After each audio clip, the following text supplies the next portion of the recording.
Yes. So in the last lecture, we have seen about the potential energy and the gravitational potential and how to find out the potential energy of the system of masses which are separated from each other by some distance.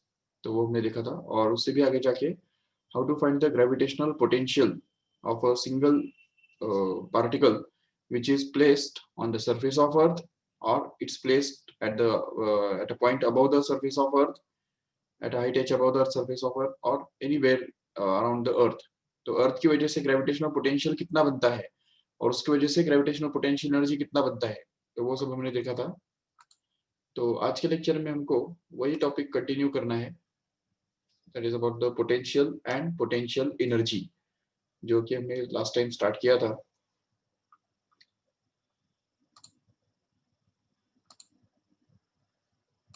Yes, so let us सी. यही equation हमने कल derive किया था, ठीक है ना, last lecture में, जो एक बार हम रिवाइज करेंगे फटाफट. तो जैसा कि हमको पता है ऑलरेडी कि 10th स्टैंडर्ड में हम इस टाइप का इक्वेशन यूज किया करते थे कि velocity v is equal to √2gh, और वो डिराइव करने के लिए सिंपल एक लॉजिक यूज करते थे कि the kinetic energy given at the time of projection is given by the is must be equal to the potential energy of the body when it will reach at the height h above the earth surface, and that is given by mgh. And if we just simplify this, then mass m gets cancelled from both sides, and what we are left with is v square equal to 2gh, which gives v equal to root of 2gh. यही formula हमने कल भी derive किया था already. Yes, no doubt. But अभी यहाँ पे अभी जाके हमको पता चला है कि जो पोटेंशियल एनर्जी, जो mgh, ये फॉर्मूला जो हम यूज करते हैं पोटेंशियल एनर्जी के लिए अभी तक जो करते थे, वो एक्चुअली पोटेंशियल एनर्जी का फॉर्मूला नहीं है. वो actually change in potential energy का फॉर्मूला है, और वो भी एक्चुअली अप्रोक्सीमेशन है. अप्रोक्सीमेशन, ठीक है ना. The actual formula for change in potential energy is just like delta u is equal to mgh the whole divided by 1 plus h by r. ये एक्चुअली फॉर्मूला है पोटेंशियल एनर्जी चेंज का, जो कि हमेशा use किया जाना चाहिए. लेकिन चलो अभी ठीक है, 10th स्टैंडर्ड में जो सिचुएशंस हमारे सामने आती थी, तो उसके अंदर h by r का जो वैल्यू है, h by r was very very very small than 1, and that's why we used to neglect it, and because of that this will become approximately equal to mgh simply, because this h by r, if it is neglected, if it becomes 0, then 1 plus 0 actually becomes 1, and hence mgh divided by 1 becomes actually mgh only. And that's why we are used to we have used this formula for finding the potential energy actually. But this formula is valid only when this condition is satisfied.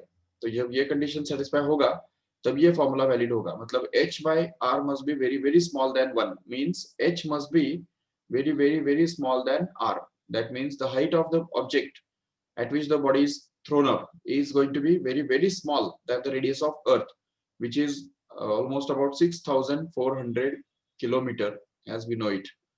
So अभी इससे छोटा होना चाहिए radius, मतलब almost about अगर 1 kilometre या 100 metre, 200 metre, 500 metre, या even अगर 2-3 किलोमीटर भी अगर है, तो भी वो इसके सामने कुछ भी नहीं है. तो इस केस में हम ये वाला फॉर्मूला यूज कर सकते हैं, नो डाउट. मतलब ये वाला फॉर्मूला यूज कर सकते हैं वेलोसिटी निकालने के लिए, अभी भी कर सकते हैं, नो प्रॉब्लम. बट जब जब ऐसा सिचुएशन आता है कि जब वेलोसिटी जो है बॉडी का वो इतना ज्यादा है, जो सपोज एक बॉडी को हमने ऊपर तरफ थ्रो किया और वो अगर सपोज 30,000 किलोमीटर हाइट पे जाके वापस आने वाला है. सोचो, 30,000 kilometre is not a small height, it is a very very very big height actually. And if this much height is going to be involved, in this case we are not to use this formula here. तो यहाँ पे उसने height तक पहुंचाने के लिए body को ये वेलोसिटी से, ये फॉर्मूला से निकला हुआ जो वेलोसिटी है वो नहीं हमको यूज करना पड़ेगा, बल्कि हमको अभी यहाँ पे ये वाला फॉर्मूला यूज करना पड़ेगा पोटेंशियल एनर्जी के लिए, जो कि हमने अभी अभी डिराइव किया है, mgh upon 1 plus h by r. ये वाला फॉर्मूला जो है तो हमको यूज करना पड़ेगा पोटेंशियल एनर्जी के लिए, चेंज इन पोटेंशियल एनर्जी के लिए. तो अभी अगर हम सपोज ये करते हैं kinetic energy is equal to the change in potential energy, where kinetic energy is as usual half mv square only, but the change in potential energy is going to be given by this formula, mgh upon 1 plus h by r.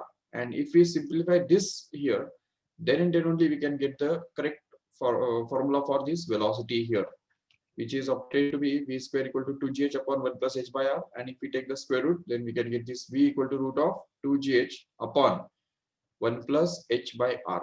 So this is actually going to be the final formula for finding the velocity of the body at which it will reach up when it is projected with the means if it is to reach at the height h above the surface. तो अगर उसको हमको इतने ज्यादा height तक मतलब 30,000 kilometre या उस रेंज में इससे ज्यादा हाइट तक पे अगर उसको हमको पहुंचाना है किसी भी बॉडी को, तो कितना वेलोसिटी उसको देना पड़ेगा, तो वो वेलोसिटी निकालने के लिए हमको ये वाला फॉर्मूला यूज करना है. हाँ, instead of this 30,000 kilometre, if you want to find out the velocity with which the body is to be projected with, so that it will reach up to the height of 30 meter only. अभी 30 metre मतलब कुछ भी नहीं है, so उस case में हमको ये वाला फॉर्मूला चल जाएगा. This formula can be used in that case, but not in this case when the body is to be projected with this such a velocity which is going to be such that the body will reach up to the height of 30,000 kilometer or more than that. Or in general ये 30,000 kilometer में ही मत फंसो. Actually 30,000 kilometer means it is actually greater than this 6,400 kilometer. Okay, तो इससे ज्यादा अगर velocity है या ज्यादा अगर हाइट पे अगर किसी बॉडी को पहुंचाना है, तो ऐसे केस में हमको ये वाला फॉर्मूला यूज करना होगा, ना कि ये वाला. ओके, तो ये बात याद रखो ठीक से.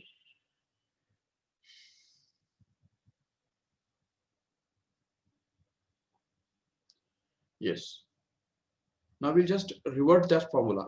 वही फॉर्मूला जो है v square is equal to, जो हमने अभी भी देखा कि root of 2gh upon 1 plus h by r. Okay, इसी फॉर्मूला को हम थोड़ा सॉरी अगर रूट में है यहाँ पे तो फिर स्क्वायर नहीं आएगा यहाँ पे कि नहीं.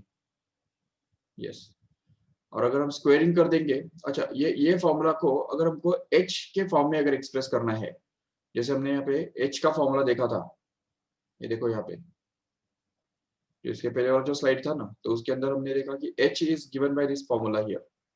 We can see clearly this is the formula for h, right? h is going to be equal to v square upon 2g.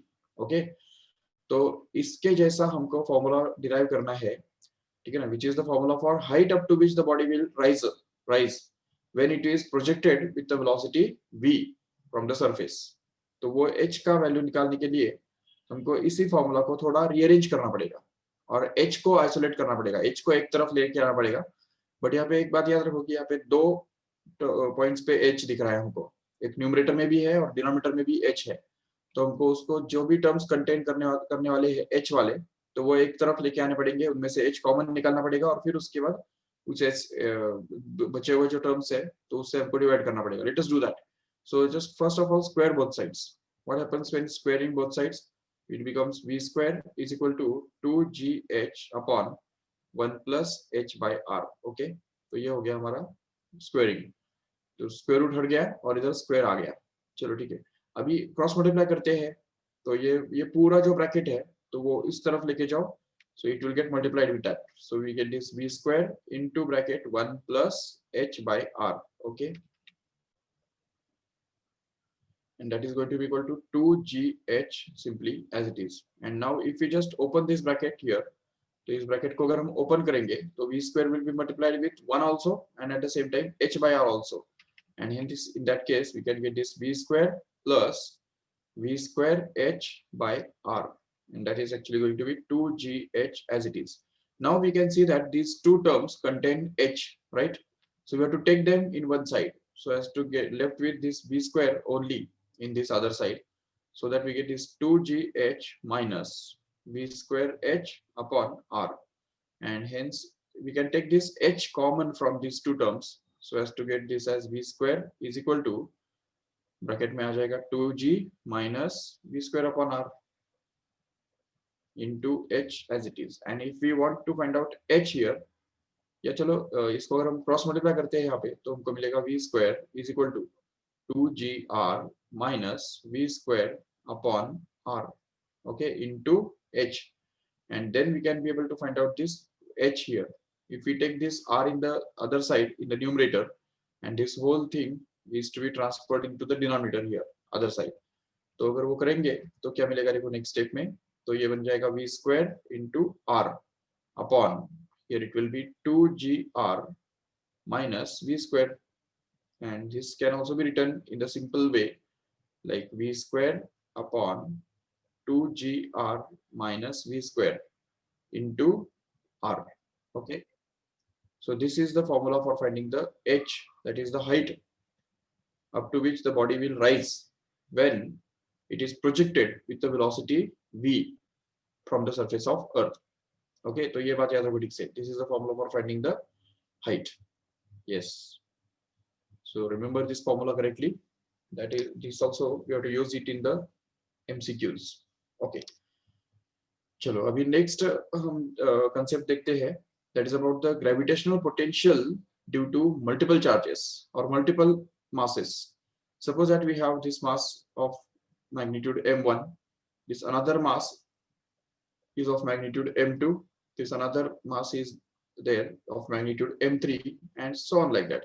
Number of masses are there actually, and there is a point, suppose P, where we have to find out the gravitational potential due to this whole system, and we are given that this mass m1 is at a distance r1 from this point P, suppose.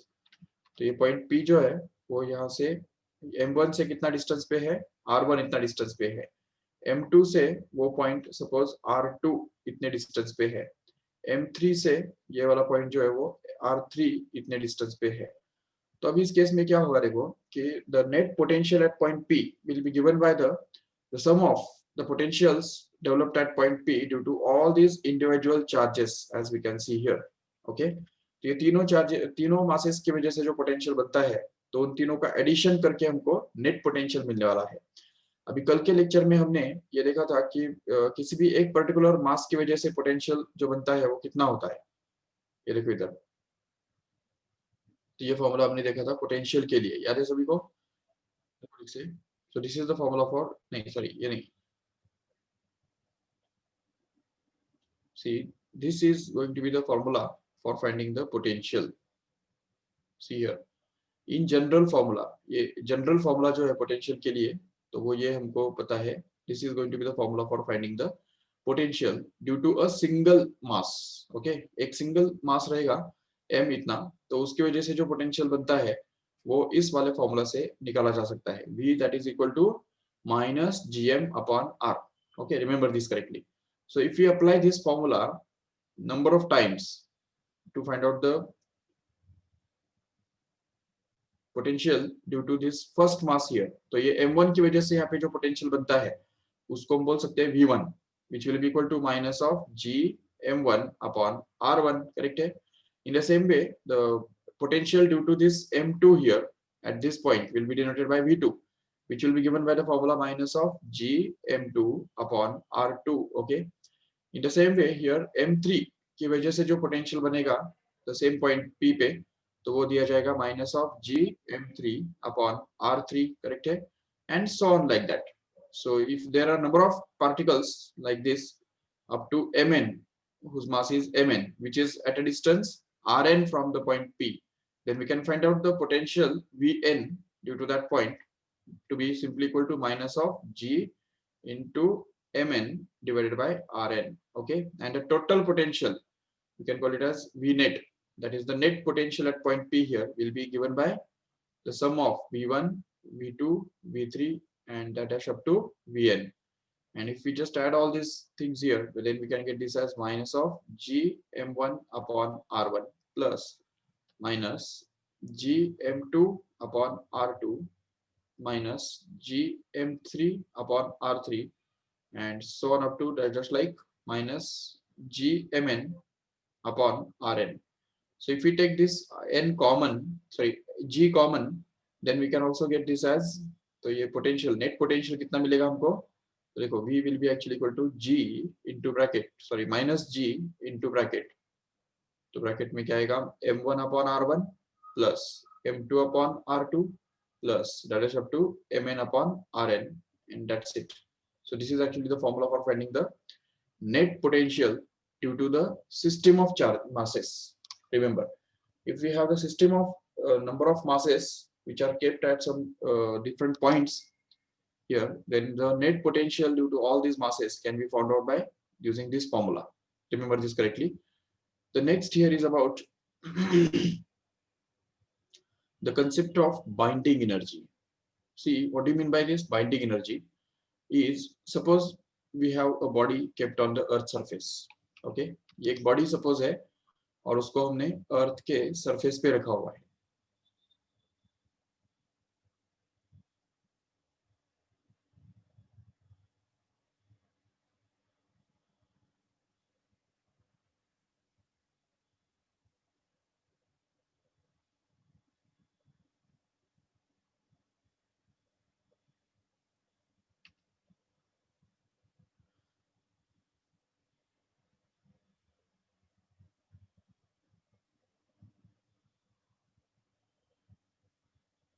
Okay, suppose this is the earth surface.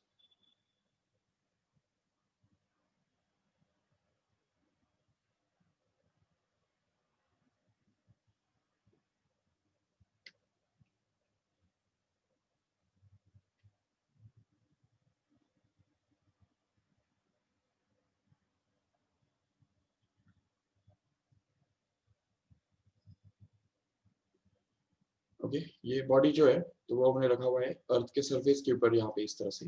Yes, and suppose if we try to find out the total energy of this body, तो what will be the total energy of this body? It will be actually the sum of its potential energy and kinetic energy. Correct है?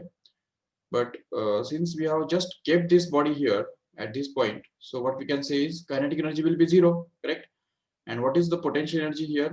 The potential energy of the body at the surface of earth is already given by minus of G capital M, where capital M is the mass of earth, and small m upon capital R, where capital R is nothing but the radius of earth itself. So this becomes the total energy actually, and this total energy says that ये जो total energy हमको जो पता चलता है और वो negative है, तो ये नेगेटिव होने का मतलब क्या है?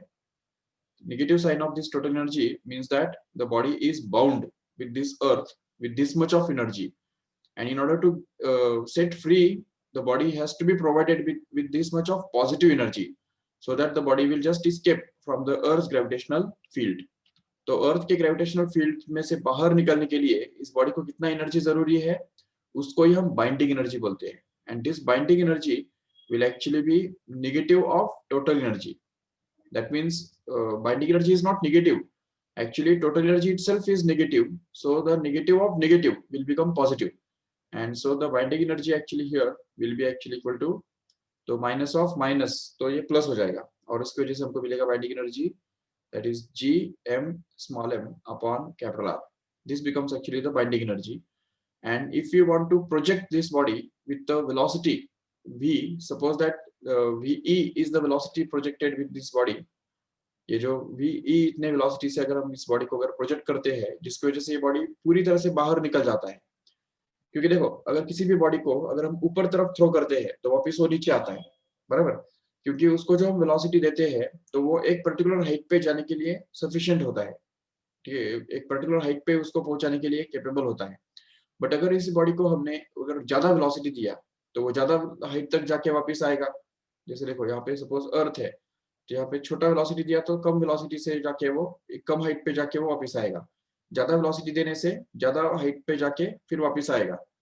अगर और ज्यादा वेलोसिटी देंगे तो ये जो वेलोसिटी है तो वो अगर हम बढ़ाते जाएंगे कंटिन्यूअसली, तो एक समय ऐसा आएगा कि ये बॉडी जो है वो सिर्फ ऊपर ऊपर ऊपर जाता रहेगा and completely escape from the earth's gravitational influence. And that minimum velocity that is to be given for this purpose is actually called as the escape velocity. Remember, what is escape velocity? The minimum velocity with which the body should be projected with so that from the surface of earth, so that it can escape from the earth's gravitational influence and completely removed from the earth's gravitational field.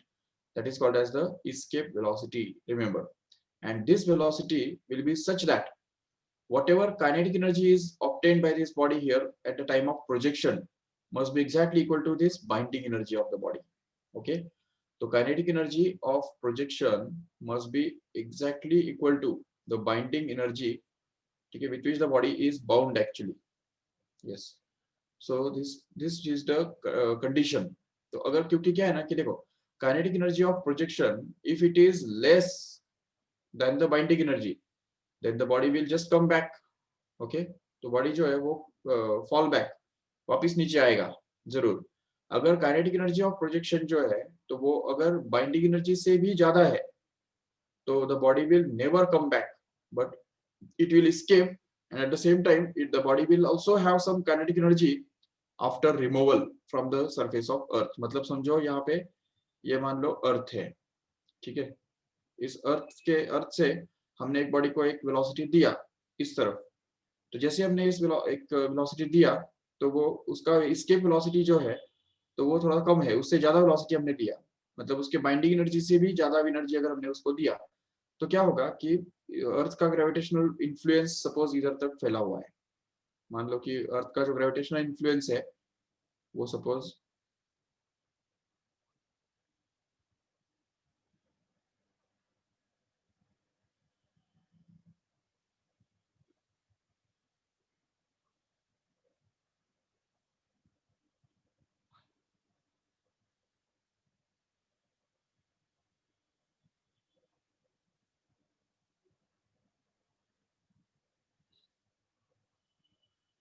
Yes, जैसे जैसे हम आगे जाते हैं तो वैसे वैसे suppose अर्थ का जो ग्रेविटेशनल इन्फ्लुएंस है, तो वो थोड़ा सा वीक होता जाता है।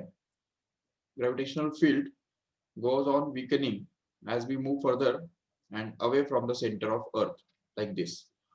तो जैसे जैसे हम आगे बढ़ रहे हैं, तो ग्रेविटेशनल इन्फ्लुएंस जो अर्थ का है, तो वो कम होता जाएगा। Yes, like this. अभी सोचो कि अगर मान लो कि इसको जो वेलोसिटी हमने दिया था, तो वो बहुत ज्यादा था, जो उसको काइनेटिक एनर्जी जो हमने दिया है वो बाइंडिंग एनर्जी से भी ज्यादा है, तो ऐसे केस में बॉडी आगे तो जाएगा और इस ग्रेविटेशनल इन्फ्लुएंस में से बाहर निकल जाएगा। When this body will reach at this point here, जब वो बॉडी यहाँ पे पूरी ग्रेविटेशनल इन्फ्लुएंस में से बाहर निकल जाएगा और सपोज यहाँ पे पहुंचेगा, तो उस समय भी उसके पास कुछ ना कुछ वेलोसिटी होगा जरूर, यहाँ पे भी उसके पास कुछ ना कुछ काइनेटिक एनर्जी होगा, उसको हम बोलते हैं residual kinetic energy. Okay, residual kinetic energy मतलब ही KER उसको बोल सकते हैं।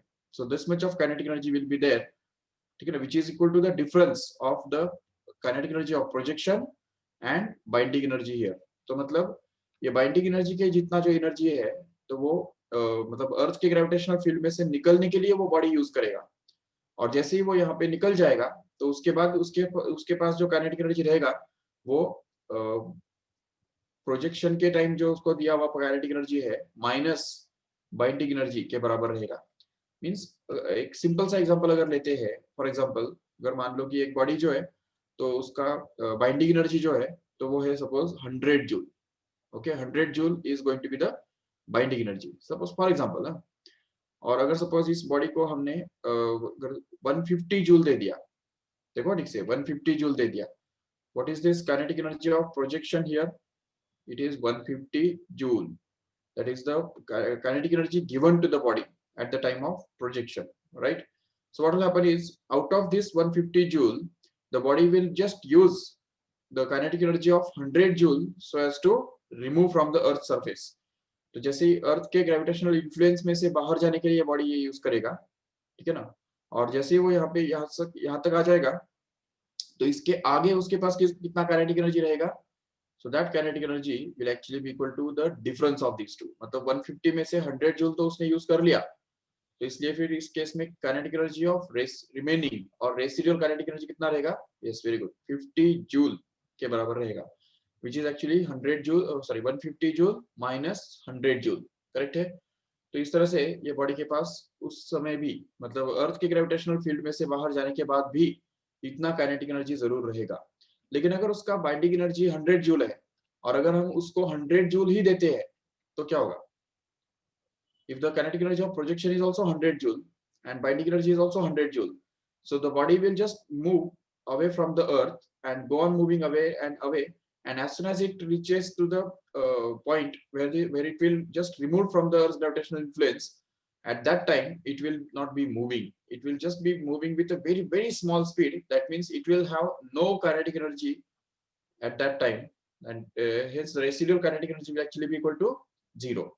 yes, तो पूरा का पूरा जो अपना एनर्जी है वो अर्थ के ग्रेविटेशनल इन्फ्लुएंस में से बाहर निकलने में खर्चा कर देगा, और उसकी वजह से फिर उसके पास कोई एनर्जी नहीं बचेगा. yes, it will come to rest when it will be out of the gravitational field. तो मतलब जब वो ग्रेविटेशनल फील्ड में से बाहर चला जाएगा, so वो अपना पूरा का पूरा काइनेटिक एनर्जी खो देगा, और उसकी वजह से वो रेस्ट में आ जाएगा. and hence we can see that these are the three situations we can discuss about here. That is, one is the kinetic energy of projection is greater than binding energy when the satellite will come back or a body will come back to the surface of Earth. If kinetic energy of projection is greater than binding energy, the body will just move rigorously. Okay, it will be moving after removal from the gravitational field. But if this kinetic energy of projection is just exactly equal to the binding energy, then in that case the body will be removed from the Earth's gravitational field, but it will not be moving, but it will be at rest when it will be removed from the Earth's gravitational field. तो जब वो अर्थ की gravitational influence में से बाहर चला जाएगा तो उस समय वो रेस्ट में आ जाएगा. So we can say that this is the minimum kinetic energy. The minimum kinetic energy that is to be given to the body so that it will just be removed only, not should be moving after removal, but it should be at rest. So that is the minimum kinetic energy that is to be provided to the body so that it can just be removed, and that is actually called as the binding energy. And the velocity given to the body for this purpose is actually called as escape velocity. इसको ही escape velocity बोलते हैं. अभी तुम कहेंगे escape velocity और binding energy में क्या difference है? देखो, escape velocity मतलब the velocity required by the body so that it can be just removed from the Earth's gravitational influence. Okay, the minimum velocity that is to be given to the body so that it can be just removed from the Earth's gravitational influence. And what is the kinetic binding energy here? So binding energy is nothing but that is the minimum energy that is to be given to the body so that it can be just removed from the Earth's gravitational influence. तो फर्क दोनों में उतना ही है कि escape velocity एक velocity है और binding energy जो है तो वो energy है. वो तो डिफरेंस है ही ना ऑलरेडी, बट दोनों का काम एक ही है कि बॉडी को अर्थ के ग्रेविटेशनल इन्फ्लुएंस में से फ्री करना, कंप्लीटली फ्री बनाना. तो यही दोनों के लिए कॉमन बात है. तो दैट इज द यस नहीं just not the difference of words but they are just quantities, different quantities actually. अभी देखो वेलोसिटी और एनर्जी, इन दोनों में कुछ डिफरेंस है कि नहीं, या सिर्फ वर्ड्स का डिफरेंस है? चेक करो एक बार. वेलोसिटी है, एनर्जी है. Energy is always measured in joules, correct है? सपोज 100 जूल, ये हो गया एनर्जी. जबकि velocity is measured in metre per second, just like 8 metre per second या 9 metre per second, like this. Even one more difference is that the velocity is a vector quantity here, right? Vector. This here, the energy here is nothing but a scalar quantity. It's not a vector quantity actually. It is a scalar one. और एक difference बता सकते हैं कि velocity और energy in दोनों के बीच में कनेक्शन भी तो है. देखो एनर्जी जो है, kinetic energy is always equal to half mv². अभी इस फॉर्मूला के अंदर अगर ठीक से देखो तो ये v मतलब क्या है? वेलोसिटी, और ke मतलब क्या है? Kinetic energy. That is the basic difference between these two, kinetic energy and velocity, right? So that is the basic difference between escape velocity and binding energy, remember correctly. So these are the two different quantities, but both of them are almost same conceptually. तो conceptually अगर देखेंगे तो वो same ही है कि दोनों जो है वो अर्थ के ग्रेविटेशनल फील्ड में से बाहर निकलने के लिए जो लगती है एनर्जी हो तो बाइंडिंग एनर्जी, वेलोसिटी हो तो escape velocity उसको बोलते हैं. तो इसलिए यहाँ पे kinetic energy of projection that is to be given so that the body will just escape will be exactly equal to binding energy, but this kinetic energy has to be actually equal to half m into v square, correct? And this kinetic energy of projection should be equal to the binding energy, and binding energy is nothing but same as this 4 by gmm upon capital R. So if we just replace it by that here, then we can get this as gm small m upon capital R, and hence this m just gets cancelled from both sides, and we can get this VE square, which is going to be 2gm upon capital R, and hence we can get this VE actually to be equal to simply root of 2gm upon R. Okay, so this is the formula for finding the escape velocity. Remember, root of 2gm upon capital R. So this is the formula for escape velocity. If we want to find out the escape velocity of Earth, then we will have to replace this mass of Earth, which is almost about 6 into 10 raised to 24 kilogram. And this we have to replace this R with the radius of Earth, which is almost about 6,400 kilometer. And G तो हमको already पता है, it is 6.67 into 10 raised to minus 11. And if we just work out all these calculations, then we come to know that the escape velocity of Earth.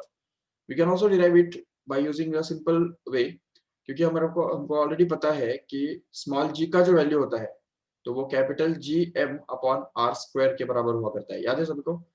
तो अगर हमने ये capital GM को small g into R square ऐसे अगर लिख दिया और ये कैपिटल GM का वैल्यू अगर यहाँ पे रख दिया तो क्या होगा? तो हमको मिलेगा 2 into g into r square upon r, so that this r will just get cancelled, and what we are left with is VE is equal to root of 2gr. This is again another formula for finding the escape velocity from the surface of Earth or any other planet also. Remember that this concept of escape velocity is valid for other planet also. सिर्फ अर्थ का ही नहीं बल्कि किसी दूसरे planet का भी escape velocity हम इसी फॉर्मूला से निकाल सकते हैं। सिर्फ जरूरत है उस प्लेनेट का मास और उस प्लेनेट का रेडियस पता होने की।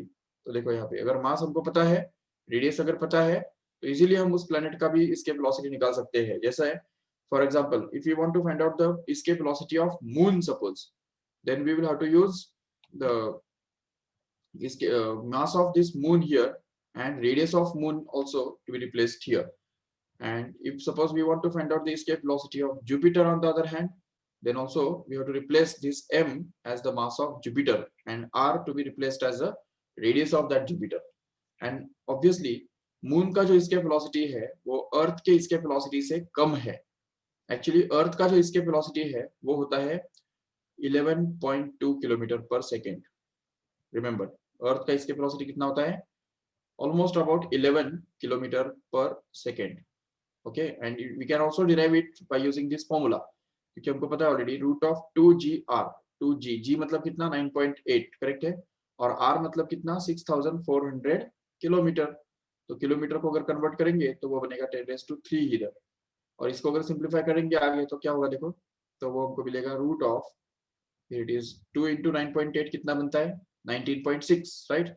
एंड इस 10⁻³ में से एक जीरो अगर उसमें डाल दिया तो वो बनेगा 196 into 6400, and that is to be multiplied by 100 only, because एक जीरो उसमें से हमने यहाँ पे ले लिया ना 19.6 को मल्टीप्लाई करने के लिए, तो इसलिए यहाँ पे 100 ही बचेगा। तो अभी इसको अगर स्क्वायर रूट निकालेंगे तो क्या आएगा देखो इससे, सो 196 का स्क्वायर रूट बनता है 14, पता होगा आपको, और 64 का स्क्वायर रूट बनता है 8, और ये 2 zeros है उसका स्क्वायर रूट बनेगा 1 0, और ये 100 का स्क्वायर रूट बनता है 10। इन सबको मल्टीप्लाई करके हमको क्या मिलता है 14 into 8, and that is multiply by 10, मतलब ये 2 zeros एक्स्ट्रा आएंगे ऊपर, तो इसको हम लिख सकते हैं 112 एंड ऊपर 2 zeros, जिसको ये हम लिख सकते हैं 11.2 kilometre per second, because this is going to be in metre per second actually, right.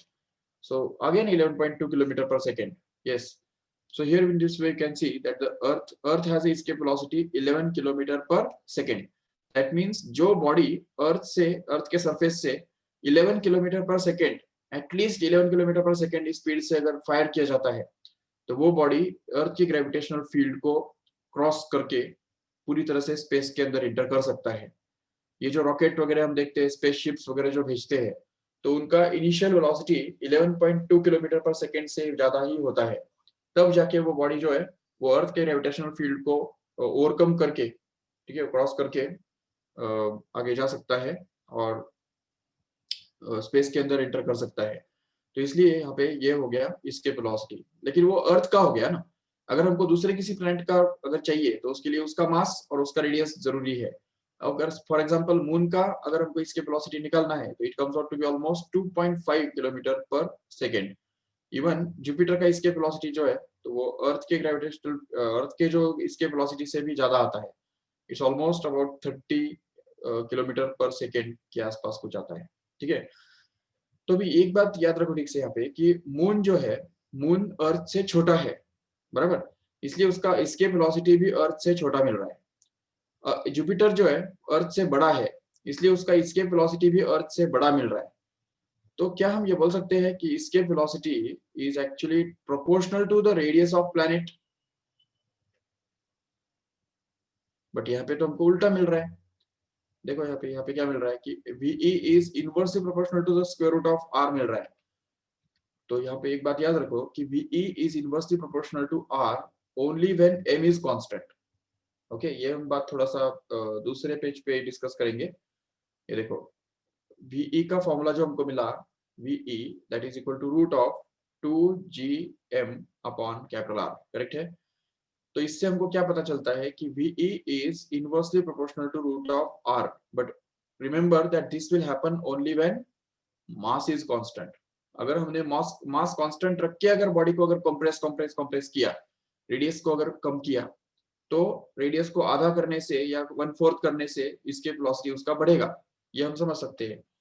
लेकिन नॉर्मली क्या होता है कि अगर हम दो अलग अलग प्लैनेट्स के बारे में अगर कंपेयर करते हैं, तो जब रेडियस कम होता है तो मास भी तो कम होता है नहीं? अगर हम मून और अर्थ के बारे में अगर बात करते हैं, सपोज ये मून है और ये अर्थ है, तो मून का मास रेडियस कम है, नो डाउट, अर्थ का रेडियस ज्यादा है, बिल्कुल, लेकिन मून का मास भी तो कम है, राइट, और अर्थ का मास भी तो उससे ज्यादा है। तो मास और रेडियस दोनों चेंज हो गए ना इसमें यहाँ पे, तो इसलिए हम यहाँ पे मास कांस्टेंट है ऐसा नहीं बोल सकते हैं।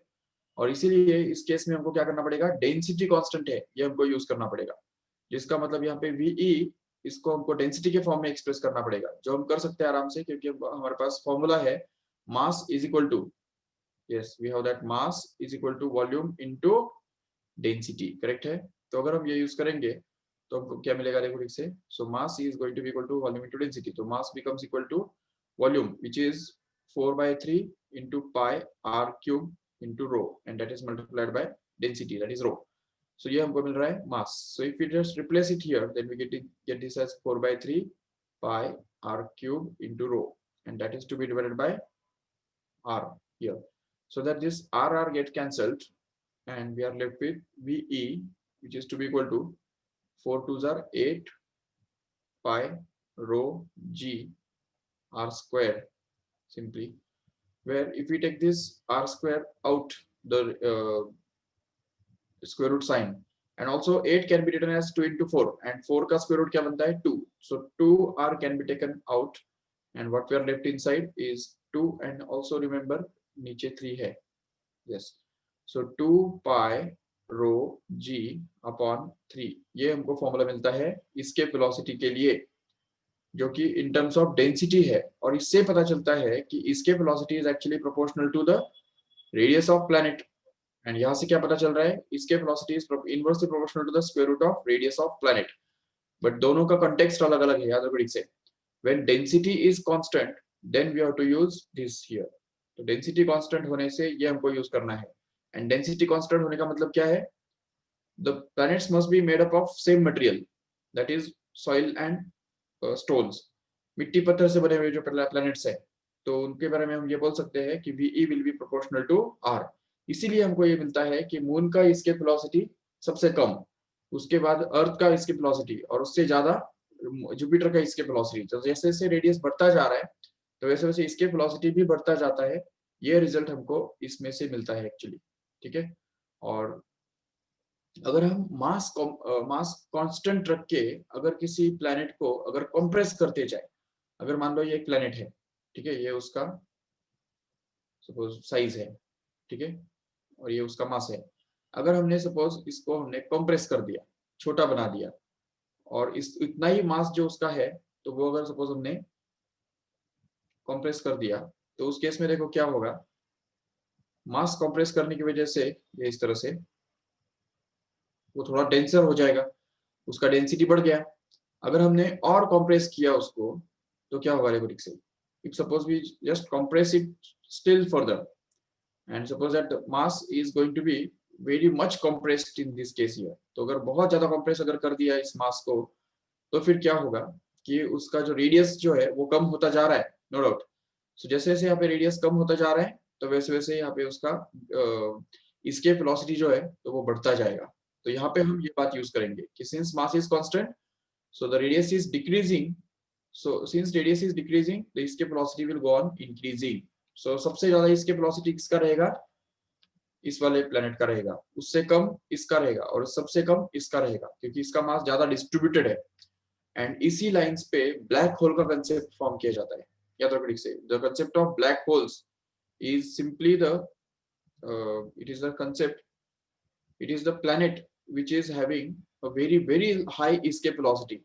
तो वो ऐसा एक छोटा प्लेनेट होता है, सबसे छोटा प्लेनेट जिसका मास इतना कॉन्सेंट्रेटेड है अंदर कि उसका जो डेंसिटी है वो बहुत ज्यादा होता है और उसका एस्केप वेलोसिटी इतना ज्यादा बन जाता है जो greater than 3 into 10⁸ metre per second.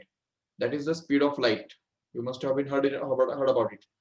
अगर स्पीड ऑफ लाइट से भी ज्यादा एस्केप वेलोसिटी अगर उसका बनता है तो that will be a star, but it will not shine because the light when it will be emitted when the light is emitted from the star, that light will just get reversed because of the gravitational influence of this planet here.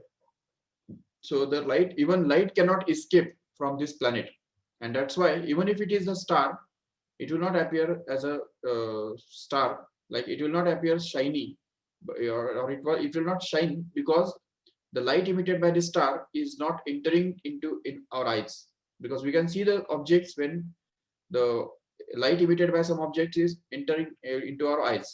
अगर कोई light emit किया जाता है, कोई suppose bulb है, तो वो bulb हमको दिखता है, क्यों? क्योंकि उसके द्वारा इमिट किया हुआ लाइट हमारे आंखों के अंदर जाता है, इसलिए वो बल्ब हमको दिखता है। लेकिन अगर ये जो स्टार है जिसको हम ब्लैक होल बोल रहे हैं, तो वो अगर लाइट इमिट कर रहा है लेकिन उसका डेंसिटी इतना ज्यादा है जो उस लाइट को वापस अपने अंदर खींच लेता है, तो उसके द्वारा इमिट किया हुआ लाइट अगर हमारे आंखों में जाएगा ही नहीं तो उस तरफ जब हम देखेंगे तो हमको वो स्टार नहीं दिखेगा, बल्कि एक ब्लैक कलर का एक स्पॉट दिखेगा, और वो ब्लैक कलर का जो स्पॉट है उसको ही ब्लैक होल बोलते हैं। And radius of that black hole is going to be very very small. ऐसा इमेजिन कर लो कि पूरा का पूरा अर्थ जो है तो वो अगर एक 2-3 मिलीमीटर के एक बॉल के अंदर अगर पूरा कॉम्प्रेस अगर क्रश अगर किया जाए तो ऐसे केस में जो अर्थ का जो डेंसिटी है वो कितना ज्यादा होगा, and in that case we can consider it as a black hole, remember। so in this way this is the concept of black hole, its radius is very small and density is very high, so that even light cannot escape from its surface, and that's why it's called as black hole, remember। and finally there is a relationship between the escape velocity and the critical velocity। see here escape velocity का formula क्या है हमारे पास? 2gm √2gm upon capital are, correct है। और critical velocity का अगर हमने देखा है फॉर्मूला तो वो for a satellite which is revolving very close to earth surface is given by this root of gm upon capital R only. तो what is the difference between these two? Just यहाँ पे 2 है जबकि यहाँ पे वो नहीं है, तो इसलिए फिर यहाँ पे अगर इसको हम सिंप्लीफाई करेंगे, if you just express this ve as, यहाँ पे देखो इसको 2 इंटू जीएम अपॉन आर ऐसे लिख सकते हैं कि नहीं? और अगर इस स्क्वायर रूट को हम अगर दोनों के लिए सेपरेट कर देंगे तो हमको मिलेगा √2 सेपरेट ब्रैकेट में और स्क्वायर रूट में, और ये जो रूट जीएम अपॉन आर है वो सेपरेट स्क्वायर रूट के अंदर, but this chuck here is nothing but replaced by vc here, and if we do that then we can get this ve is equal to √2 into vc। so this is going to be the relationship between the critical velocity, yes, and the escape velocity, right, very good। so in this way this is the relationship between ve and vc, remember correctly, okay। so this is all about the escape velocity and binding energy, okay। so let us see the next concepts in the next lecture tomorrow, so we'll stop here, thank you all of you। okay, listen,